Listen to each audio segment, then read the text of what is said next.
Good. So it's being recorded properly.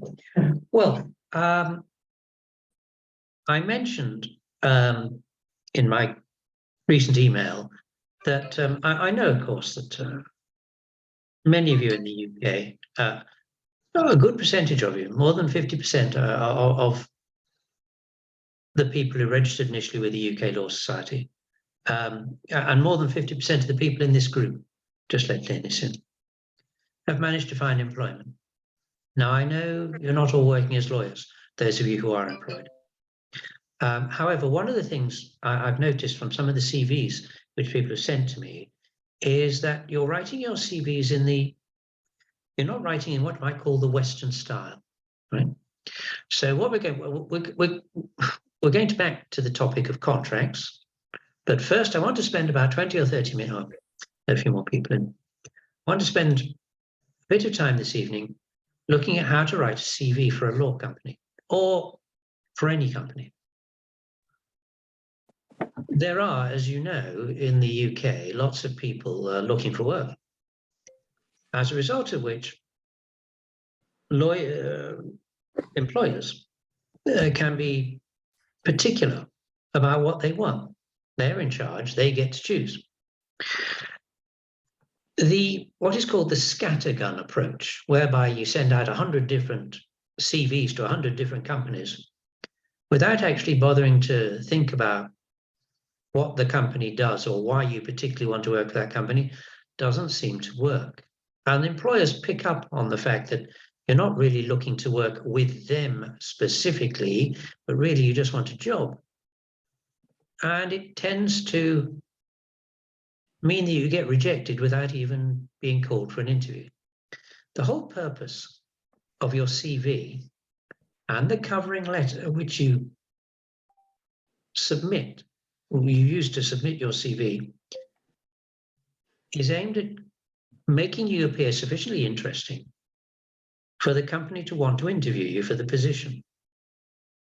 And then the purpose of your first interview is to show them that you can do the job and that you should be considered as a candidate.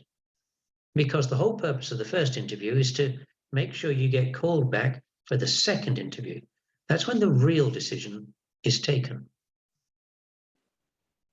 Sometimes, if they've decided to give you the job at the second interview, they will call you for a third interview. But the whole purpose of the third interview is to check that you haven't changed your mind and to let the other people that you're going to work with, or some of them, see you, to check there's going to be no conflict of personality, that you're going to fit into the team. If you're an HR manager and there's a post to be filled, what you don't want is a candidate to appoint a candidate that's going to cause so much upset and conflict within the existing team that somebody else leaves, so they've got to post to find somebody to replace that job. I'm just letting in Marina and Elena. Right.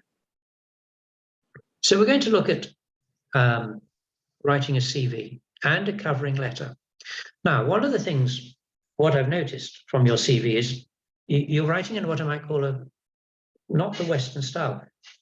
It's really important to see what you've done from your experience. What they really want to see is what you've achieved. They'll ask you a question like, what was your biggest success in your last post? Why did you leave your last post? What they really want is, what can you show us that you've achieved? So when you tell them what you've done, what your post was, I don't know, associate attorney in the intellectual property department, fine. What they really want to know is associate attorney in the intellectual property, where I was in charge of and conducted litigation relating to and succeeded in achieving this result or that result or winning this case. They want to see your successes. So don't make it a long list of all your successes, because you're too long. The CV should be about 2 pages. More than 1 page, rarely 3 pages, 2 pages, where you tell them about what you've done and what you learned as a result of it and what you're able to achieve streamlined system for introducing such and such in that post. Right, so having told that, we're going to look at CVs at the beginning of today's lesson. This comes from about page 290 of that textbook that I sent out to you. This is a chapter on intellectual property. So we're going back to contract law when I've done this, but I want to do this evening. So let's share my screen. Oh, let me just have a look at the chat box. What's that? Oh, nothing. Okay.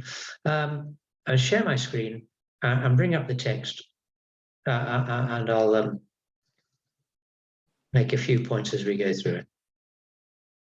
Right, where are we? Right. Right, now, obviously, well, I say obviously, it's best not to send a CV to an employer without a covering letter.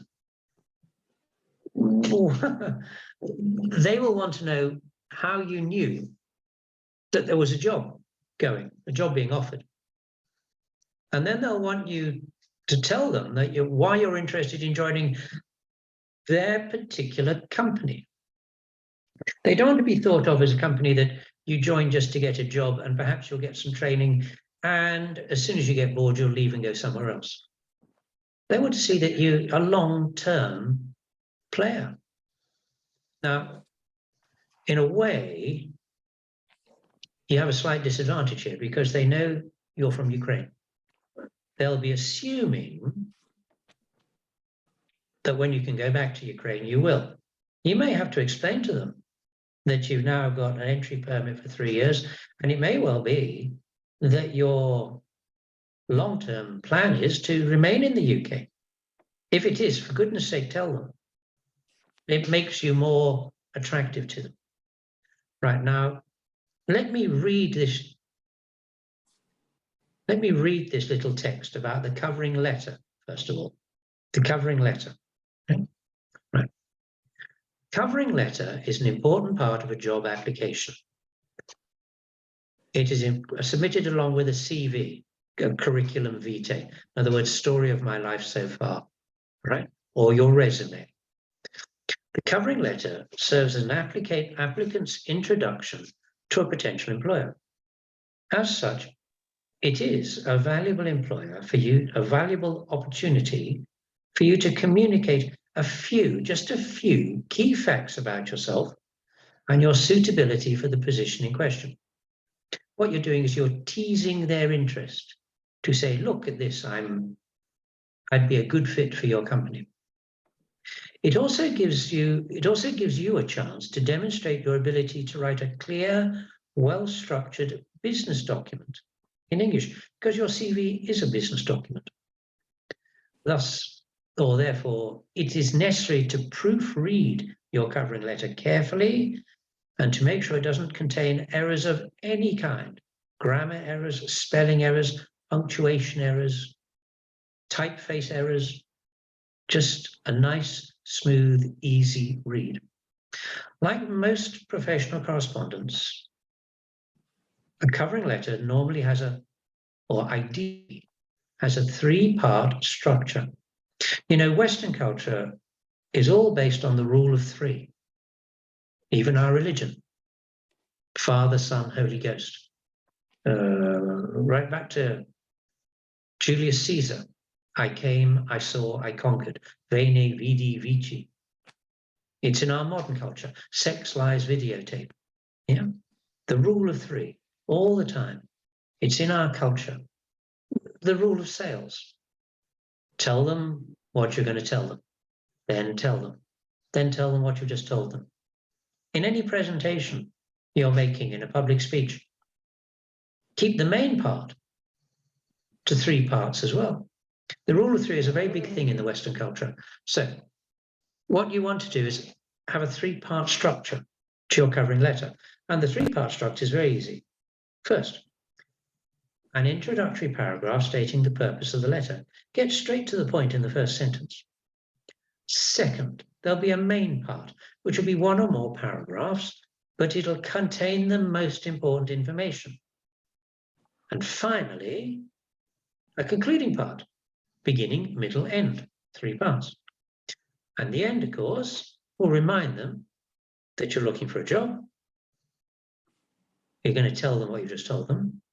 And then a final sentence, which we call a call to action, telling the reader what you want to happen next and who's going to do it. And what you want to next, the final sentence, inviting them to further contact you for more information or to invite you to an interview. Right. Now, first of all, we're going to have a little exercise. I've got here the covering letter relating to an application for a law post. There are 6 sections within this letter, 6 functions. You'll notice it follows this structure that I've just read out to you. The introductory paragraph, the main part with the most important information, and the concluding paragraph with the final sentence inviting them to call you for an interview. Now, here are the 6 things this letter is going to cover from A to F.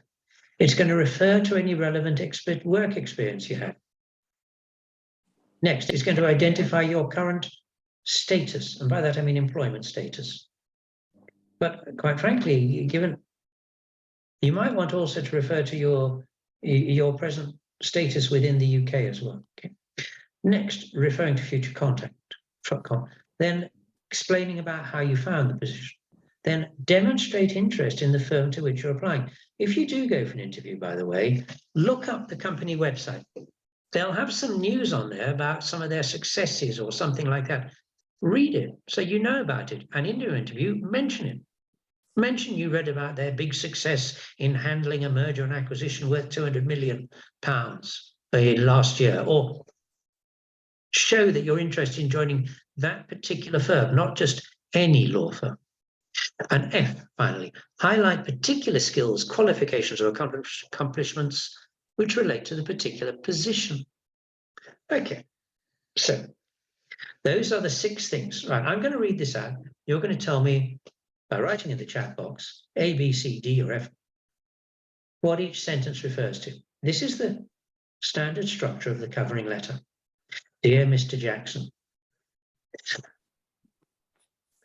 I'll come back to Mr. Jackson in a moment, okay? Dear Mr. Jackson. 1, I would like to apply for the post of a company commercial solicitor in your firm as advertised on the website www.legalpositions.com. Right, what's that? A, B, C, D, E, or F?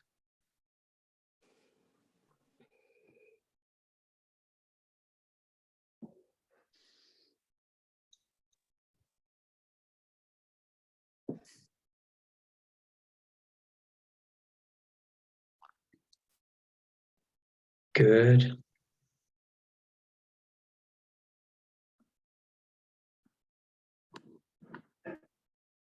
This is D.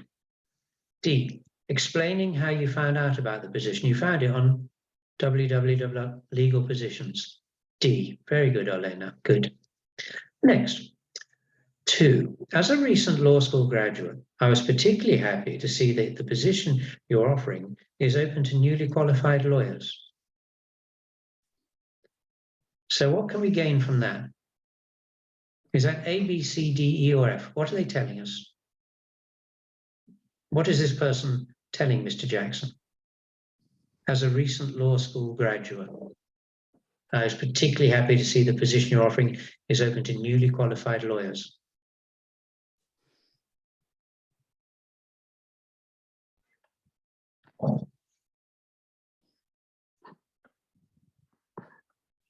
No? Okay. Anybody else? Now there's 27 of you in the lesson. Anybody else want to? Good, that's good. Good, good. Let's send Jana in as well. Good.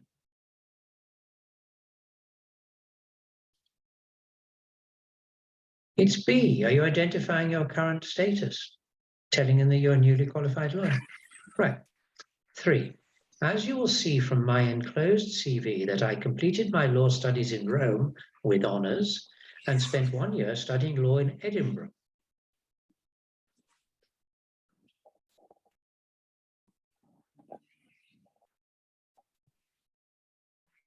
What's that?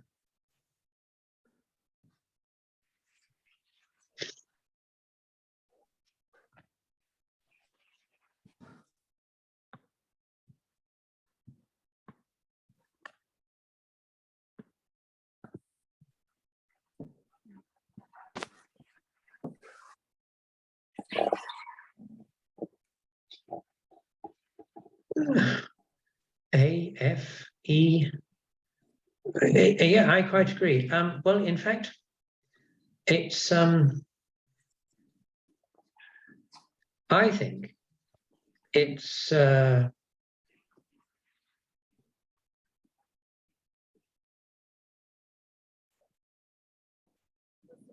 highlighted. What's this last one? F. I rather feel it's F. Who wrote that, by the way? F. Anastasia, Marina. Yeah, I feel it's F. Yeah. It's highlighting particular skills. Well, it could also be. It's very close between F and A. Okay. I think it's highlighting particular skills. All right. I completed my law studies in Rome with honours and spent 1 year studying law in Edinburgh. 4, I'm especially interested in the position you're offering since I have relevant work experience in the field of insolvency. Insolvency is the legal state of not being able to pay your bills when they fall due for payment. Doesn't mean bankruptcy, but it means the company's in financial trouble. You're not bankrupt yet, but you can't pay your creditors. So you're on the way to bankruptcy. You need help. So there's a set of accountants in England called insolvency practitioners, or specialists in rescuing companies in trouble. Insolvency. 12.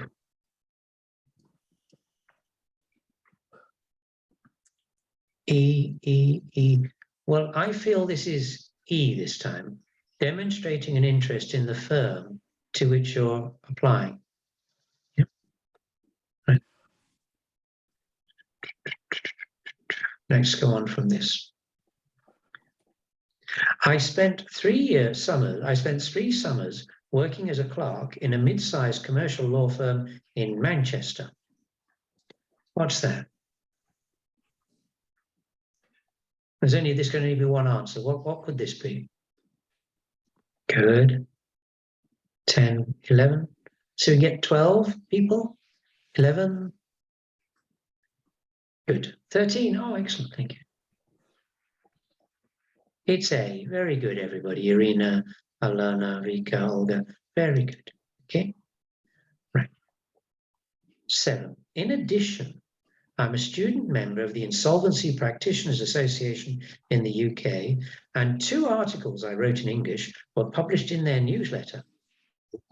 What's that?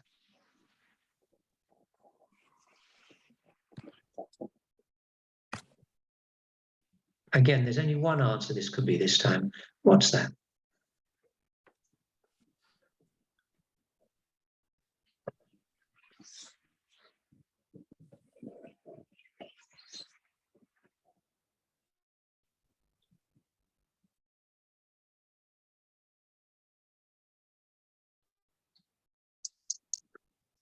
Good. 14. Great. Getting better. It's F. It's F.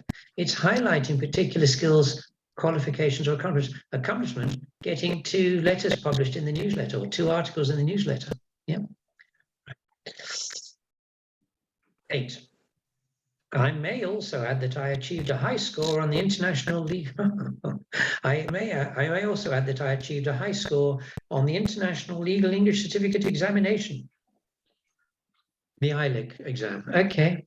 What's that?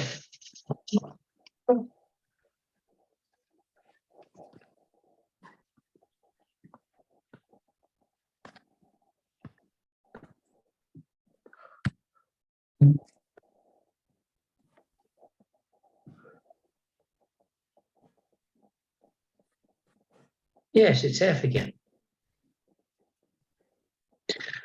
I would welcome the opportunity to work as part of your successful team to benefit from your extensive experience and to put my training experience and enthusiasm into practice for your firm. And what is that? It's a very important sentence in any covering letter. What is it? What's it referring to?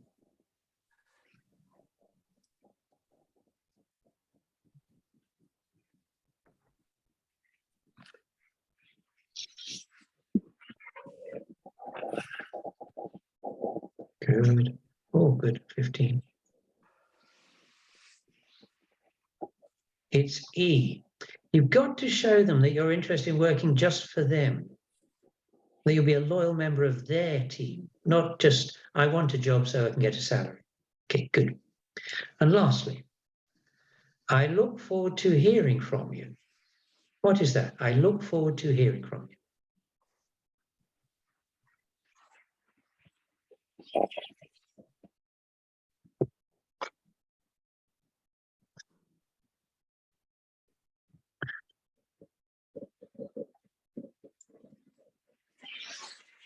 C, referring to future conduct. Everybody's got that.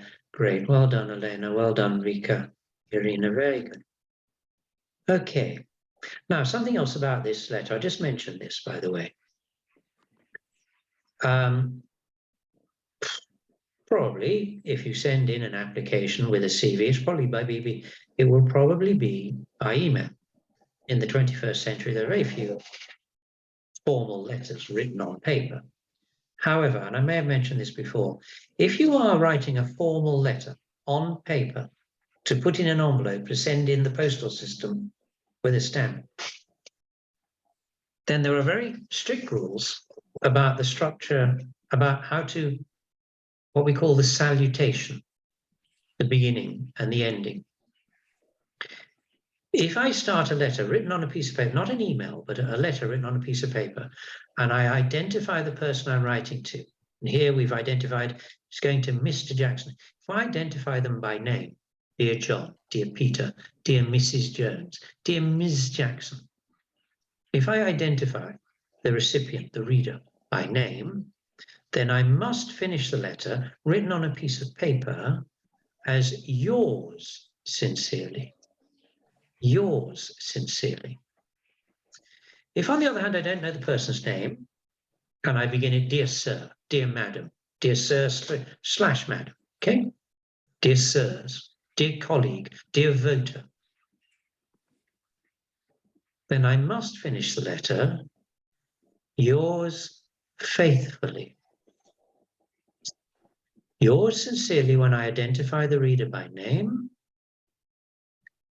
yours faithfully when I don't identify them by name, they say, dear sir, dear madam, dear mesdames, dear sirs, dear colleagues, dear voters, dear tenant.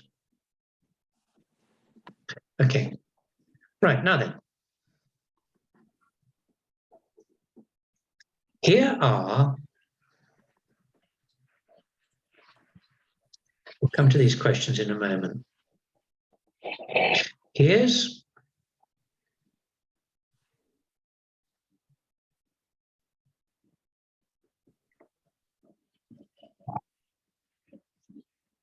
okay.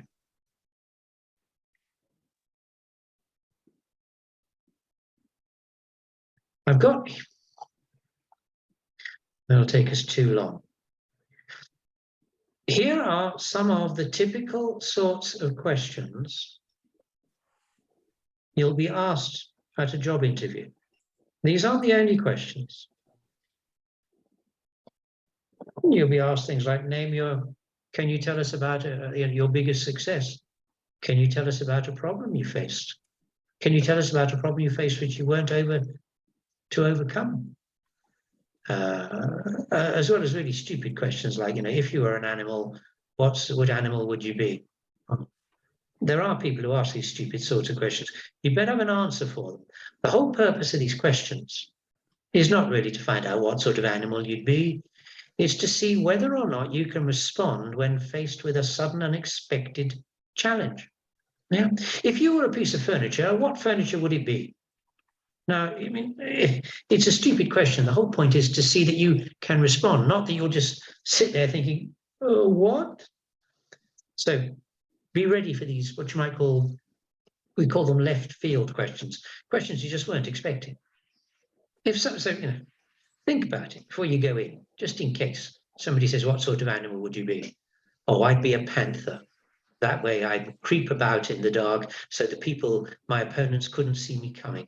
Okay, something stupid. I'd be a gorilla, too strong for anybody to fight with. I mean, just, whatever you like, okay. I'd be a little dog with a loud bark so I could warn everybody when there were intruders, Now, these are the sort of questions, however, you probably will get asked. So just be ready for them if you do get called for interview. First of all, the really vague question, what can you tell me about yourself? Well, I used to say, in my younger days, I am a robust, healthy, professional, and then whatever the post was, prosecutor, litigation lawyer, conveyancing lawyer, whatever. And it seemed to go down quite well. Here's another, they'll probably ask you, what do you consider your greatest strengths or weaknesses? With weaknesses, don't say, oh, well, I can't get out of bed in the morning, or I don't seem to get on with people. With weaknesses, what they're really hoping is you'll say things like, oh, some people say I'm a perfectionist, or some people say I spend too long at work. They're faults, but they're the sort of fault an employer would like. Okay. Why did you decide to study law? You might get asked that. You can't really tell the truth because my parents wanted me to. You got to say something like, because I decided I wanted to help people, or I found the law fascinating. What was the most valuable experience you had in law school? Right. Okay, forget that. Now, here we go.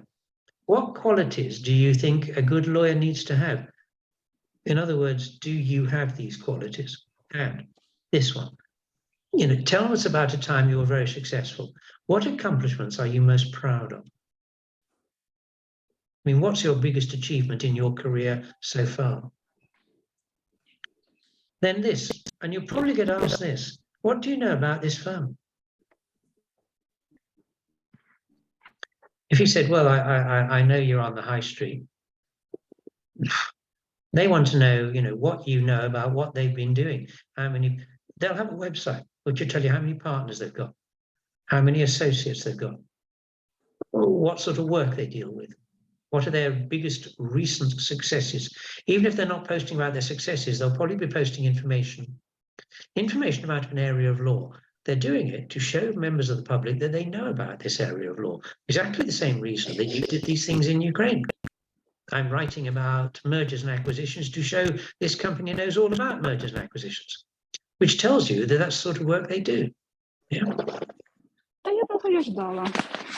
Another one. Why should we hire you?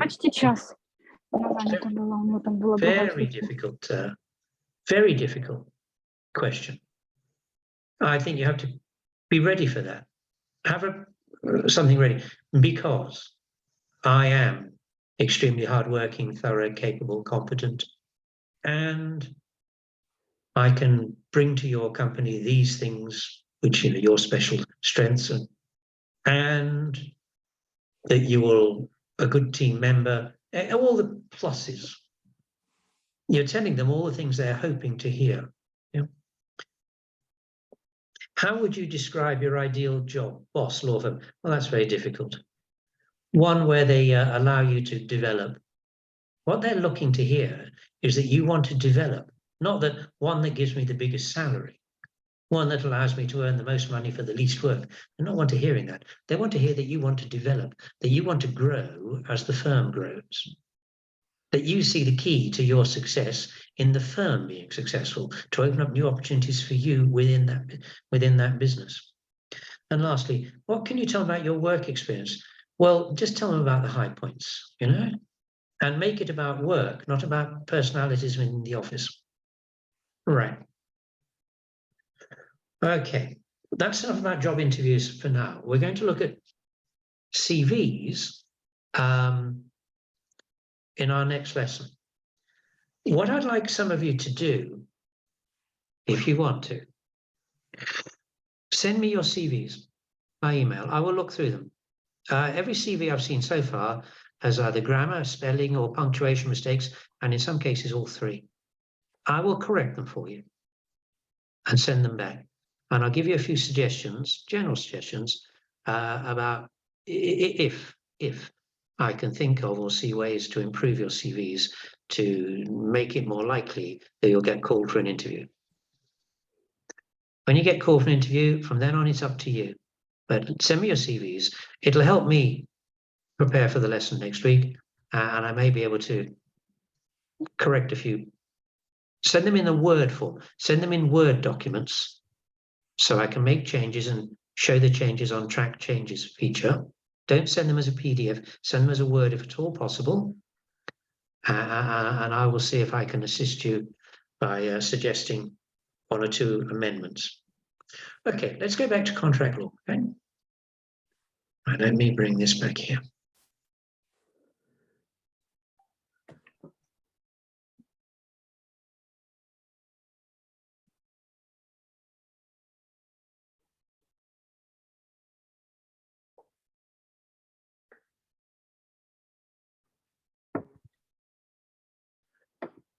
Contract formation. Now, I saw you sending. I was very happy with your interaction with Sarah. I think she really enjoyed being quizzed by you about contract formation. Okay. Now, very useful for me as well to see her in action. Right. Now, let me move on with this.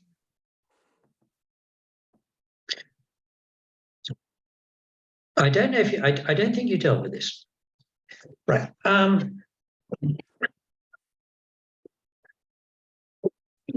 That's too technical. There we are.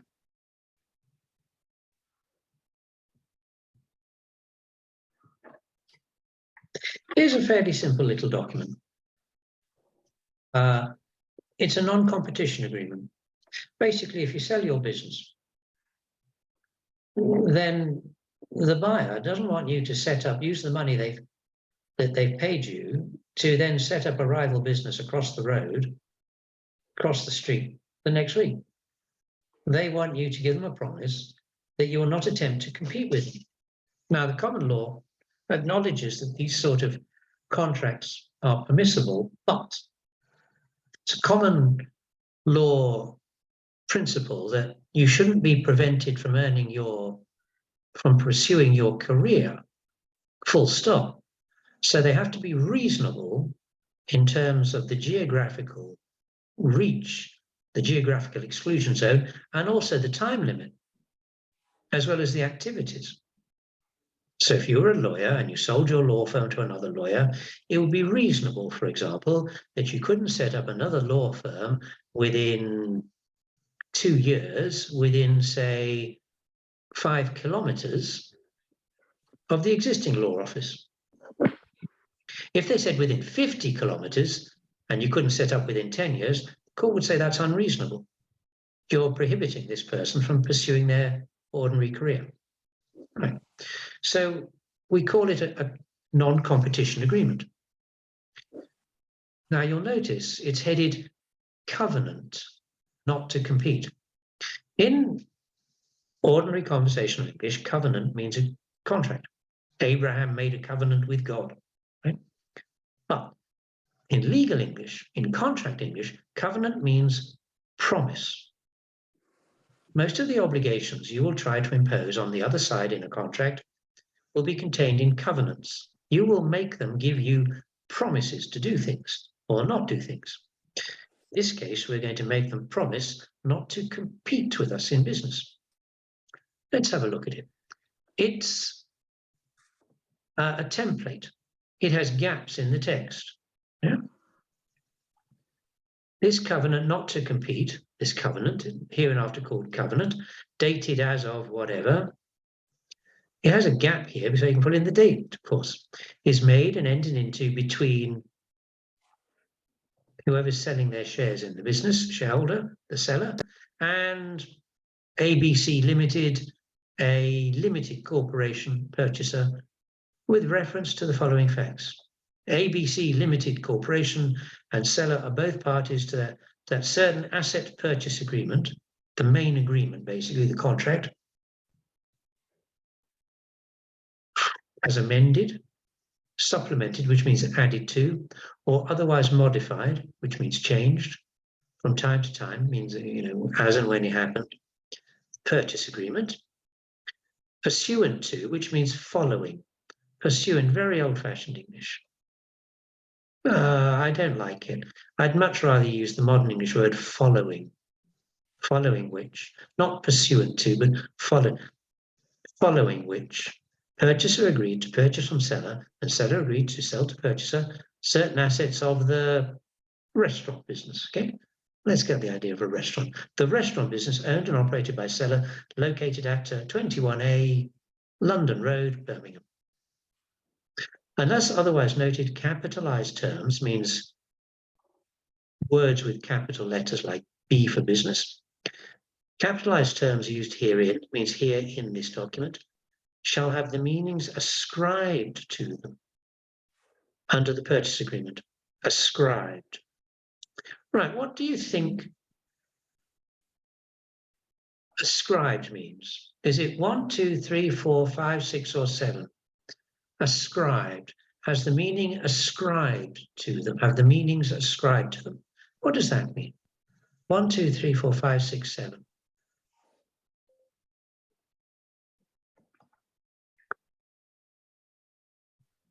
Okay, that's old-fashioned English. Unfortunately, you're going to have to learn to deal with this old-fashioned legalese to practice law. In fact, you'll have to learn to do this old-fashioned legalese to practice law internationally, not just in the UK.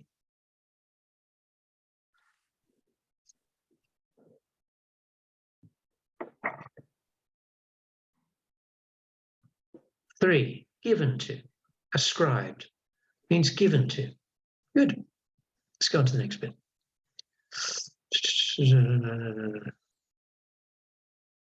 Oh, here we go. A, shareholder owns all of the issued and outstanding capital stock, all the issued shares and all the shares waiting to be issued, outstanding. Shareholder during the course of ownership and operation has acquired, from acquire in Latin, has acquired. What does has acquired means? 1, 2, 3, 4, 5, 6, or 7. Has acquired.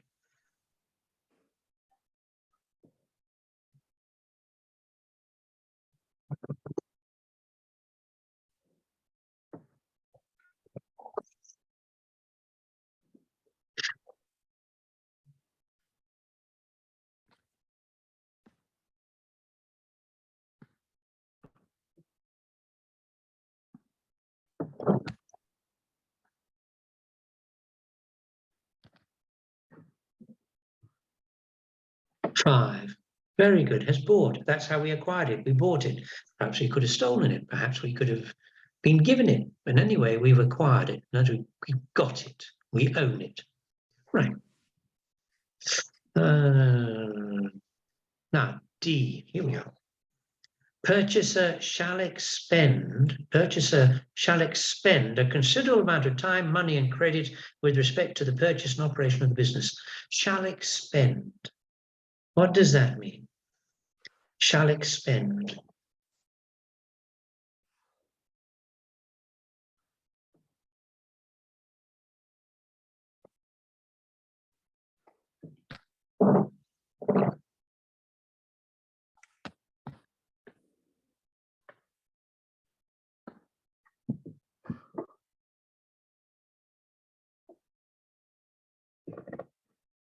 Seven, very good, Juliana, very good, Elena. Now, can anybody give me an example of a sentence with expend? Anybody want to? When I go to the... Expand influence on other countries. I'm sorry, Irene, just say that again for me. Expand influence on other countries. Influence on other countries. Expand. Oh no. Well, that's expand with an A. Expend means to spend. When I go, I don't, by the way, but when I go, if I went to an aerobics class, I would expend a great deal of energy. Expenditure means the money that you spend. Yeah, to spend. Expand means to go bigger. Yeah. Okay. All right. Good. Right. Spread, yeah? Yeah, to spread. To expand is to spread. To expend is to spend. What are your monthly expenses? How much did you expend? How much did you spend, in other words? Okay. Right.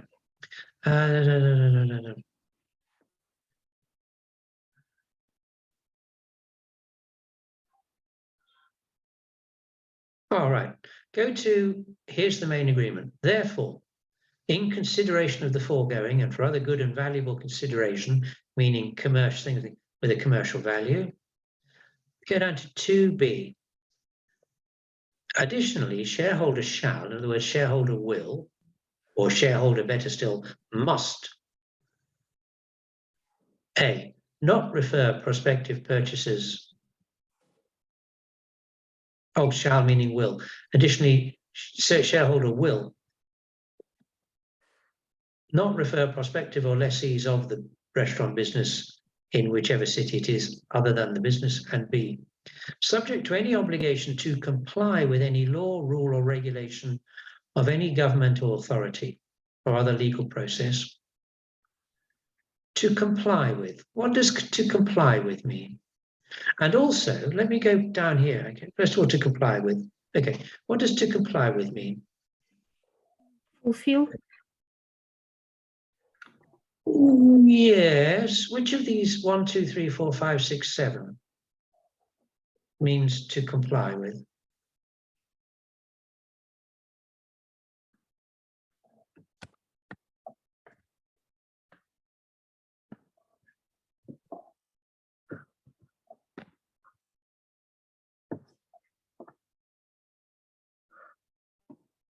Number 1, very good, Dennis. Very good, Olga.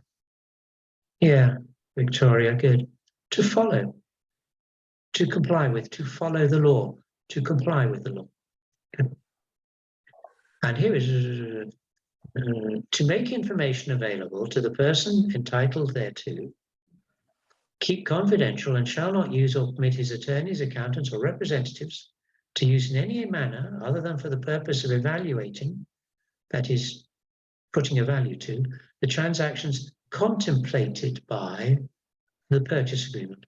What is contemplated by? Another old-fashioned word. 1, 2, 3, 4, 5, 6, 7. The answer is an old-fashioned word as well. Contemplated by. Which word or phrase from 1 to 7?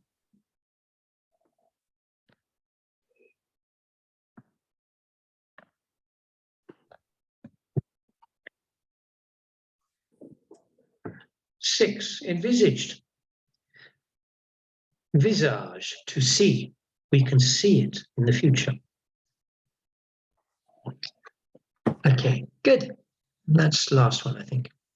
There we are. Lastly, the term of this agreement shall be so many months, let's say 36 months, commencing on. Commencing means what, anybody? 1, 2, 3, 4, 5, 6, or 7. Very easy. But you can see the formal words we use in the document. Commencing, which means, yeah, it means for, beginning. Victoria, good, good, good. And lastly, this is what we call the severability clause. If there's a clause in the contract, you can't make a contract in the common law for anything that is contrary to public policy or for any criminal purpose or to be carried out in a criminal way. if you enter into a long-running contract and for some reason the law changes so that something you've agreed to do becomes a criminal or illegal, then the severability clause can be used to cut the offending words from the contract. And then if the contract still makes sense with those words cut from it, the contract will continue. So here, number 5 is the severability clause. In the event that, which means if, in the event, that means if any provision, that is any sentence, phrase, term, clause, any provision or any part of any provision of this agreement shall be void or unenforceable for any reason whatsoever, then such provision shall be stricken and of no force and effect. However, such stricken provision goes to the essence, or however, unless such stricken provision goes to the essence, means essential part of the consideration bargained for by a party, the remaining provisions of this agreement shall continue in full force and effect, and to the extent required shall be modified to preserve their validity. In other words, we'll cut out the offending words, and provided it doesn't relate to the thing of commercial value, the contract will continue. So shall be stricken means what? 1, 2, 3, 4, 5, 6, or 7.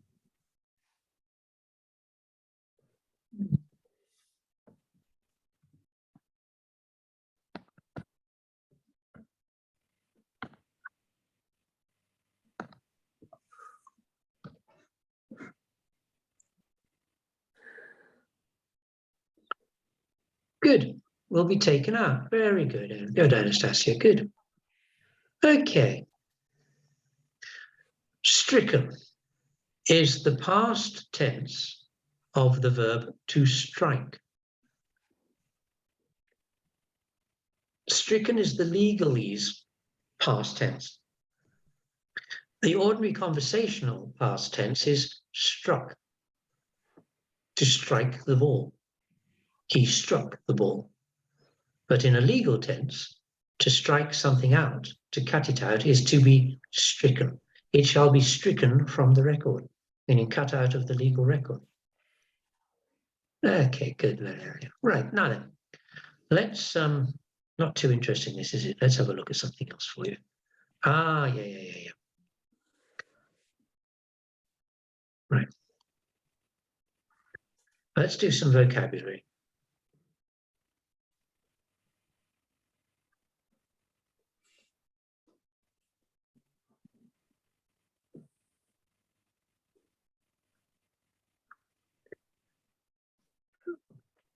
Yeah, let's do this. Okay, let's do this. I really like this exercise, the odd one out exercise. Strange, but there we are. Now then, here we are. You know how this works. Here are 7 groups of 4 words. One of the words doesn't quite fit the same meaning as the other 3. As we progress through this book, the differences will become very slight, the words will become very advanced. As you can see, we're really into legalese now. We're really talking about legal terms. So we got here in the number 1, agreement, covenant, which means promise, contract, or covenant in the conversational sense, meaning agreement. Whereas a franchise is a type of agreement. Agreement, covenant, contract. The odd one out is franchise. Now, the old-fashioned English here, should, in the event, if, whereas. Anybody tell me the odd one out there?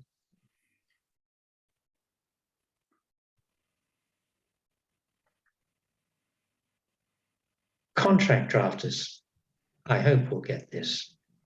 This is very confusing. Good, Sate.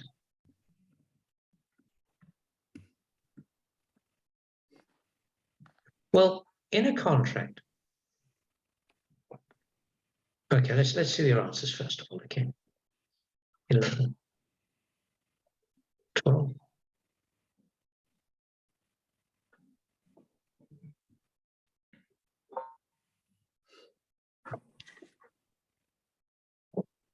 Right, okay.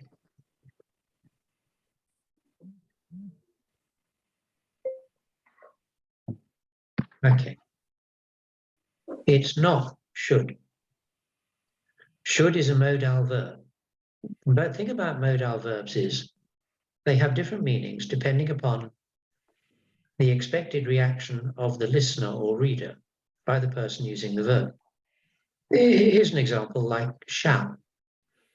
You know that in contracts, shall quite often means must. The rent shall be paid on the first Monday of the month, meaning it absolutely has to. On the other hand, in ordinary conversational English, shall is a reference to the future. The lease shall expire in 1 month. I don't mean it must expire, I mean it will expire. It is going to expire because time will pass. Should is another modal verb.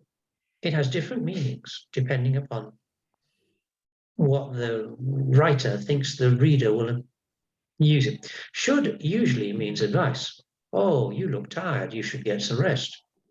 Oh, I should take more exercise. I should go on a diet.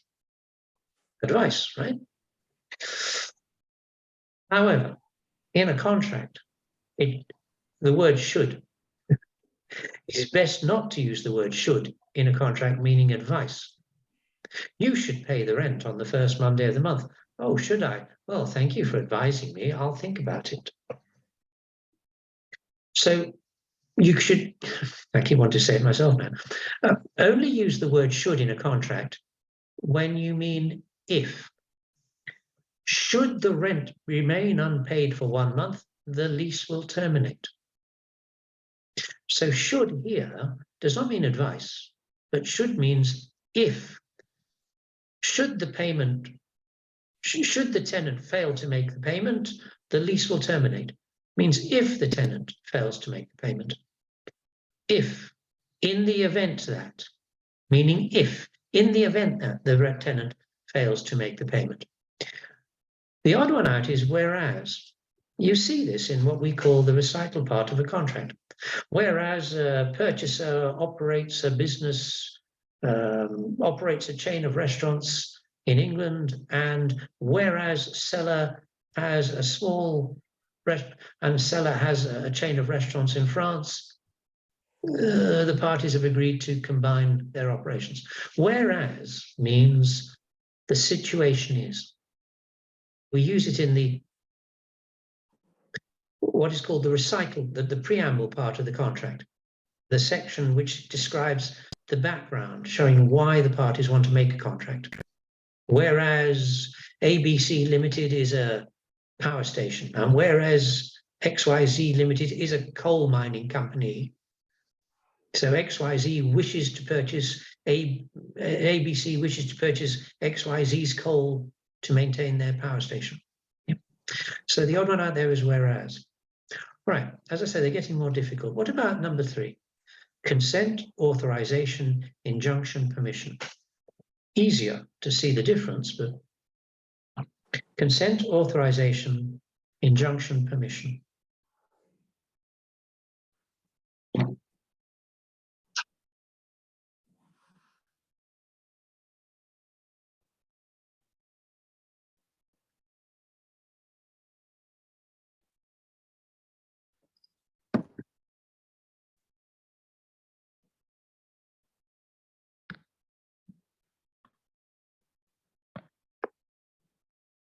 Injunction. An injunction is an order of the court to tell somebody to stop doing something.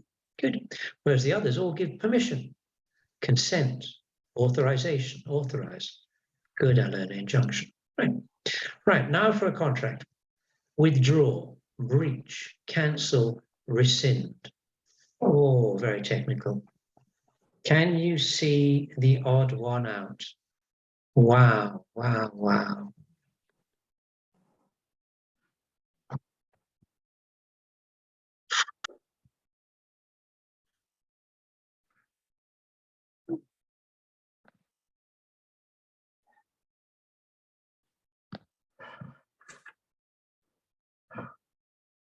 Very good, everybody. Breach. You withdraw from a contract, you cancel a contract. Rescind means to use the law of tort to terminate the contract. It's an old remedy under the law of tort for misrepresentation. So to breach is the other one out. Very good, everybody. Right, here's more from contract terms. Deleted, taken out, unwarranted, removed. Deleted, taken out, unwarranted, removed.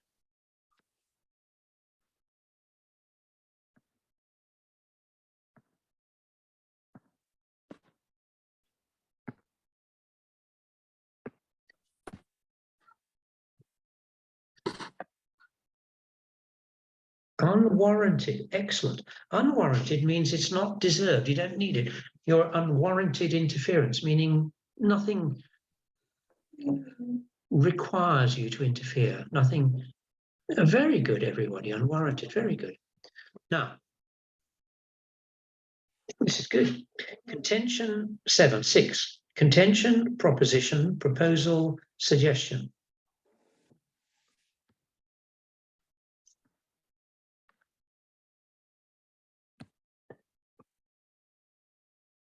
Very good, Anna. Very good. Okay.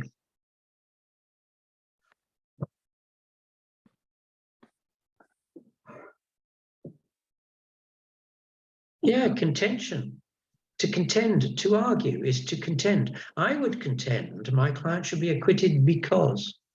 I mean, I would argue. To contend is to argue. Contention. Good. And lastly, now I don't know if you know this. Okay, well, let's see how we get on with 7. Valid, efficacious, enforceable, in effect. There's a word there which isn't used much in modern English. Valid, efficacious, enforceable, and in effect.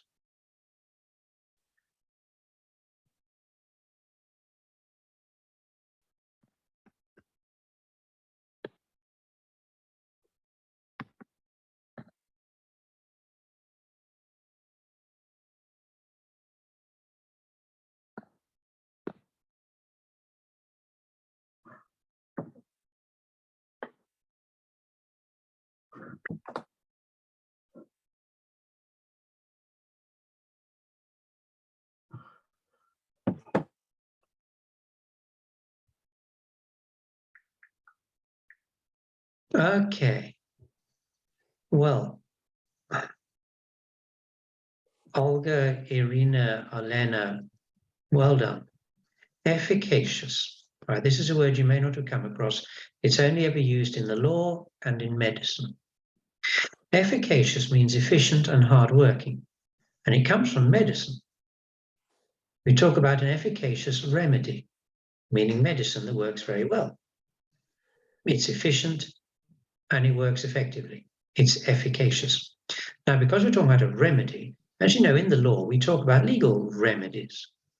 So we've used this expression, efficacious, we've extended its use into the law. It's an efficacious remedy for the situation. I mean, it's effective and it's hardworking and it's quick.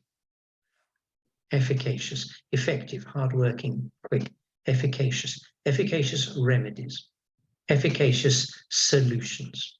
Whereas valid means valid.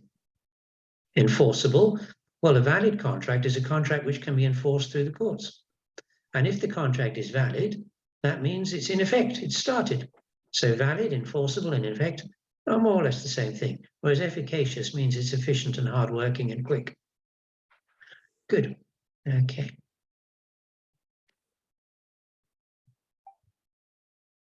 I've got another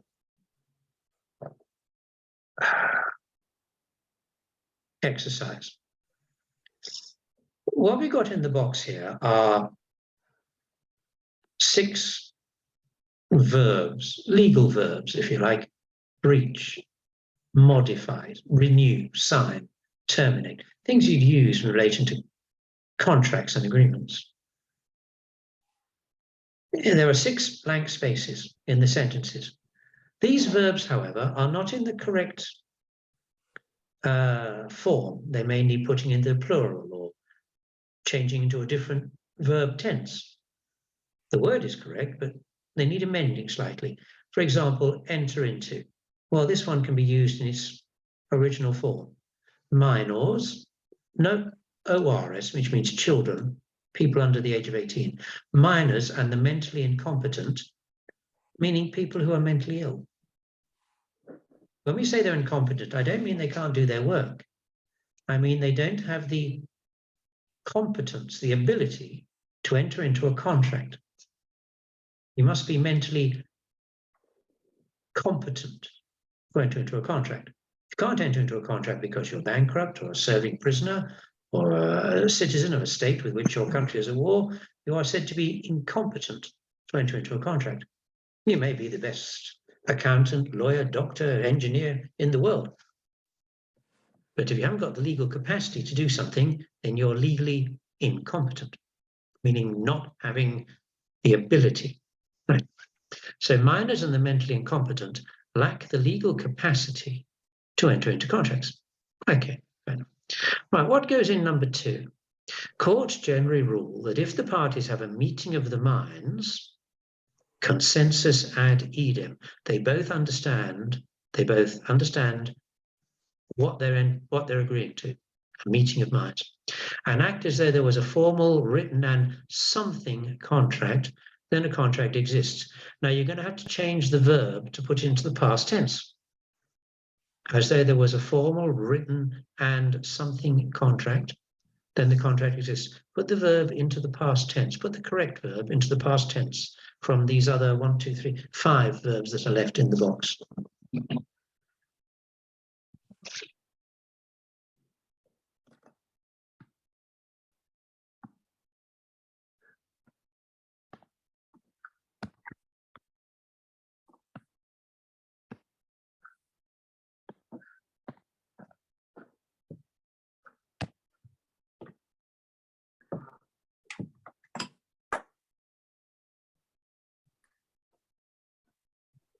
Signed. Anna, good. Katerina, Elena, Alana, Irina. Yeah, Victoria, good. Signed. There was a formal, written, and signed contract, then a contract exists. This is a very important point of law. If you act as though there was a contract, even if no contract has been entered into, the court will treat you as having entered into a contract, even though none exists. You'll be judged according to your actions, not according to what you were thinking. Okay, right. 3, the lawsuit claimed that the defendant something, a confidentiality contract, by attempting to sell trade secrets as his own inventions. So again, you'll have to put the verb into the past tense. Choose the correct verb, then put it into the past tense.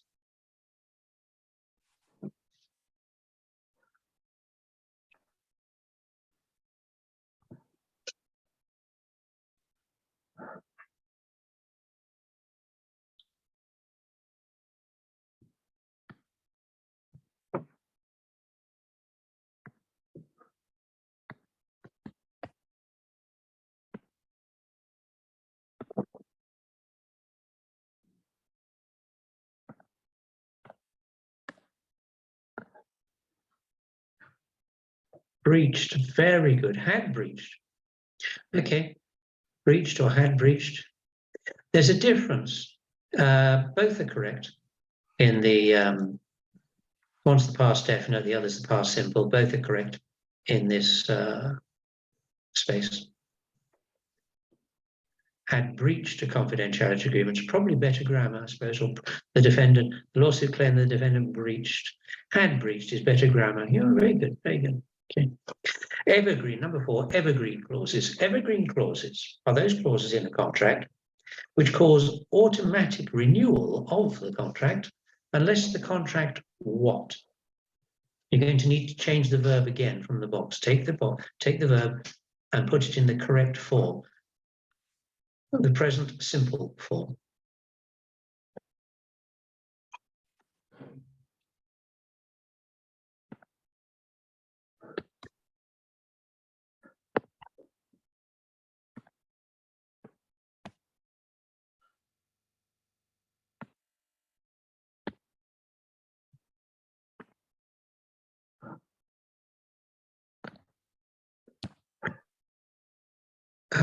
Okay. Is to Elena, Shubakova, Aliena, very good. Terminates, present simple, not past tense this time, terminates, present simple. Evergreen clauses are those clauses which cause automatic renewal unless the contract terminates or is terminated. Okay, but is rather just terminated. Terminates. 5. While fixed-term contracts involve an agreement that the job will last for a specified period of time, provisions are often included to enable the contract what, if so desired.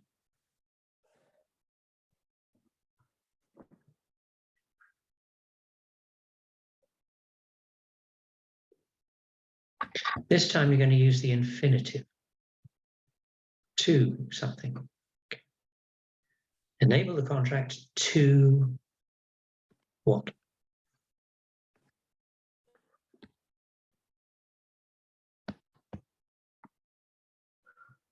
So fixed term contracts are contracts for a fixed term, but you often put a provision in, a clause that allows you to change this.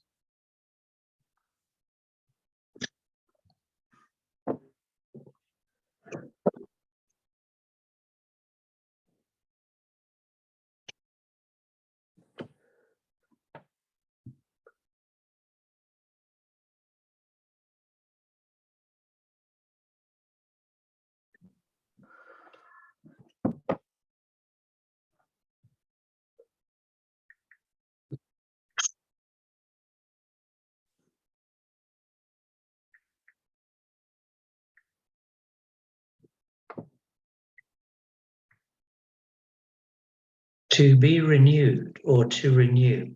Olga, Aliena, very good, both of you. To renew, good, Christina.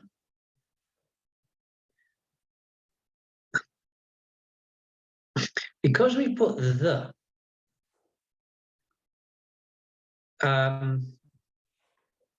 we're referring to a specific contract. So it's to enable the contract to renew or to be renewed. If we hadn't put the there, we could say, and I'll just mention this, are often included to enable, and now we refer to the process, to enable contract renewal. But because there's a definite article there, very difficult, I know, to enable the contract to renew, to renew, to renew. Renewal would only occur if we didn't have the definite article there, to enable contract renewal, as if it's a thing, contract renewal process. Okay, I know it's difficult. 6. The committee shall have no authority to change or otherwise what? Contract language.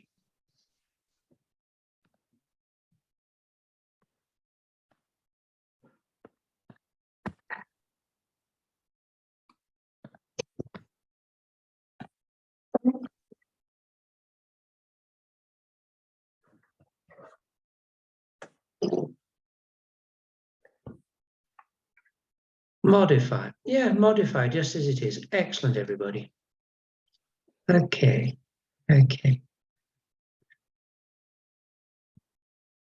All right. Good, Katerina. Good. Good, Valeria. All right, everybody. We'll finish there for this evening. Now, as I said, we're going to deal with rewriting or writing CVs at the beginning of the lesson next week.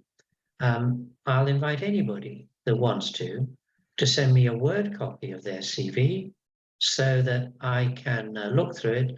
I, if necessary, suggest amendments if I think it would be improved by them. You'll just have to take my advice that being a native speaker and in my earlier days having to apply for various jobs and having read a lot of HR magazines, I'm always trying to sell to HR managers in my company. So keep abreast of what HR managers think in order that I can know what they're looking for when they want to buy something. So I do have an idea about how to improve CVs. Send them through to me. I'm going to send you some home tasks from this exercise. Oh, here's a terrible one about the prepositions, okay? I'm going to send you some home tasks from this book. And I look forward to seeing everybody back on Wednesday again. We're back to our normal day, back on Wednesday next week. I'll still be here in Macedonia.